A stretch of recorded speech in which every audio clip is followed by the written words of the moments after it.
இன்றைக்கி ஒரு ஸ்டோரி பார்க்கலாம். ஒரு பெரிய லெல்லி குளத்தில் லெல்லி ராணி ஒருத்தி வாழ்ந்துட்டு வரா.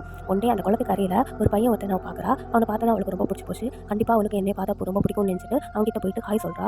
இதை சட்டும் எதிர்பாராத அவன் பயந்து போயிடுறான். பயத்தில் தடுமாறி டபார்னு கீழே விழுந்துடுறான். உடனே அந்த லெல்லி ராணி என்னை மன்னிச்சிட்டு நான் உங்ககிட்ட பேச தான் வந்தேன் அப்படின்னு அவங்ககிட்ட சொல்கிறா. அப்படியே அவனுக்கு ரொம்ப பக்கத்தில் போயிடுறா.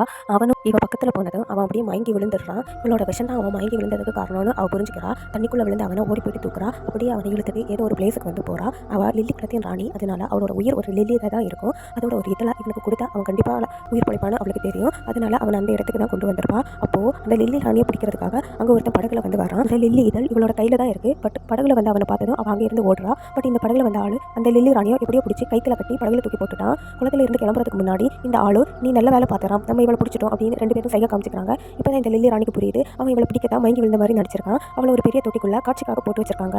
அப்போ தான் இந்த ராம் நான் என்ன பண்ணியிருக்கேன், இவன் ரொம்ப பாவம், இவளால் இதில் வாழ முடியாது, இவளுக்கு நான் ஹெல்ப் பண்ணி ஆகணும் அப்படின்னு சொல்லிட்டு நினைச்சுக்கிறான்.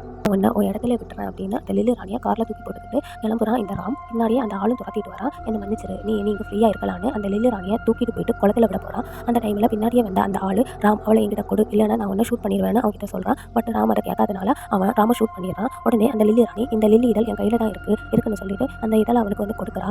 சூரியன் வந்துருச்சு எந்திரி அப்படிங்கிற ஒரு மந்திரத்தையும் அவன் காதில் வந்து சொல்கிறா. ராம் உடனே எந்திரிச்சு இது எப்படி நடந்தது அப்படின்னு சொல்லிட்டு அந்த லில்லி ராணி கிட்ட கேட்குறான். நான் உனக்கு ஒரு விஷயம் காமிக்கிறேன், என் கூட வான்னு அந்த லில்லி ராணி ராம இழுத்துட்டு எங்கேயோ போகிறா. அவங்க போகும்போது படகுல வந்த ஆள் அந்த வந்துடுறான். அவனை பார்த்ததும் ஒரு சீக்ரெட் பிளேஸில் ரெண்டு பேரும் மறைஞ்சிக்கிறாங்க. அந்த பிளேஸில் தான் அந்த லில்லி வந்து இருக்குது. அவன் அந்த லில்லியை காமிச்சு என்னோட உயிர் இந்த லில்லியில தான் இருக்குது, இதில் இருக்கக்கூடிய ஒரு இதழை உனக்கு கொடுத்தனால தான் நீயும் உயிர் பழைச்ச அப்படின்னு அவன் கிட்ட சொல்றா. லில்லி ராணி அவளோட பாதி உயிரை இந்த ராமுக்கு வந்து கொடுத்துருப்பா. அதே நேரத்தில் அந்த படகுல வந்த ஆள் அந்த பிளேஸுக்கு வந்து வந்துடுறான். அந்த லில்லியும் பார்த்துடுறான்.